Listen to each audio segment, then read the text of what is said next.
ঝান্ডা ডান্ডা দুটোই থাকবে, 1 ইঞ্চি ঝরবি থাকবে। বর্ধমান দক্ষিণে বিজেপির প্রার্থী নাম ঘোষণা হতেই শুক্রবার সকালে মন্দিরে পুজো দিয়ে প্রচার শুরু বিজেপি প্রার্থী মৌমিতা বিশ্বাসের।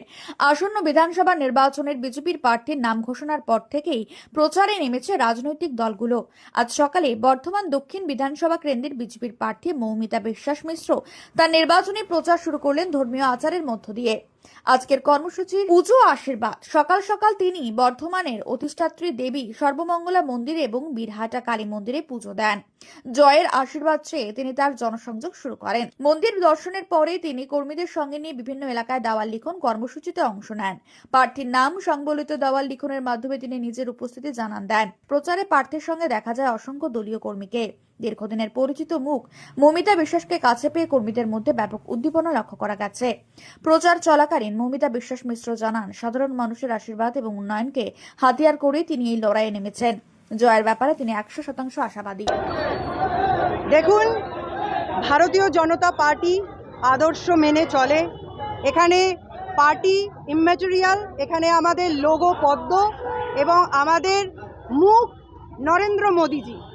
আমরা শুধু পার্টির নির্দেশ মেনে, আমার কেন্দ্রীয় নেতৃত্ব, আমার রাজ্য নেতৃত্ব এবং আমার জেলা নেতৃত্বের যে নির্দেশ থাকবে সেই নির্দেশ অনুযায়ী আমি শুধু কাজ করব। বাকি সমস্তই হচ্ছে আমাদের ভারতীয় জনতা পার্টি, ভারতীয় জনতা পার্টির লোগো পদ্ম, ভারতীয় জনতা পার্টির মুখ নরেন্দ্র মোদী। পশ্চিমবঙ্গে আজকে সবটাই ইস্যু। শিক্ষা নেই, স্বাস্থ্য নেই, আইন নেই, রাস্তা নেই, জল নেই, রেশন নেই, শুধু নেই আর নেই, মানুষের শান্তিও নেই। সবটাই আজকে ইস্যু।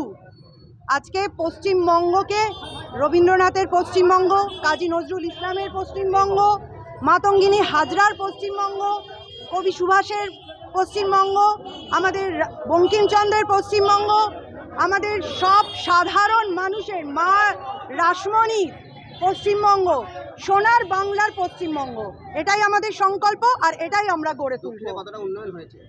দক্ষিণের উন্নয়ন কোনো জায়গায় দেখেছেন? এরা শুধু বলে উন্নয়ন রাস্তায় দাঁড়িয়ে আছে, শুধু গর্তের মধ্যে, আর গর্তের মধ্যে জল। রাস্তা থেকে আপনার রাস্তায় গেলে মানুষ বুঝতে পারে না যে তাকে বাড়ি ফিরবে না অর্থোপেডিকের কাছে যাবে। এই হচ্ছে উন্নয়ন। কোনো দিকে পরিষ্কার পরিচ্ছন্নতা নেই, আবর্জনায় ভরে গেছে। কোনো জায়গায় আপনি একটা দেখতে পারবেন না যে ইলেকট্রিসিটির কোনো তার থেকে শুরু করে কোনো কিছু।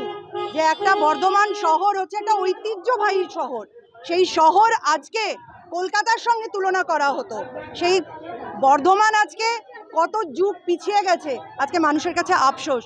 সেই আফসোস থেকে আমরা মানুষকে মুক্তি দেব। সাধারণ মানুষ তৈরি আছে। সাধারণ মানুষের কাছ থেকে যেটা কেড়ে নেওয়া হয়েছে গণতান্ত্রিক দেশে, মানুষের প্রথম অধিকার ভোটাধিকার, মানুষকে ভোট দিতে দেয় না। মানুষ ভোট দেওয়ার জন্য 15 বছর ধরে তাদের চোখের জল ফেলছে। 100% এখানে শান্তিপূর্ণভাবে ভোট হবে। আমরা 1 ইঞ্চি জমি ছাড়বো না, কোনো মানুষের অধিকারকে আমরা ছাড়বো না। তাদের অধিকারকে আমরা ভোট বাক্সে দিয়েই তারপরে আমরা নিঃশ্বাস ফেলবো। ঝান্ডা ডান্ডা দুটোই থাকবে, 1 ইঞ্চি ঝরবি থাকবে।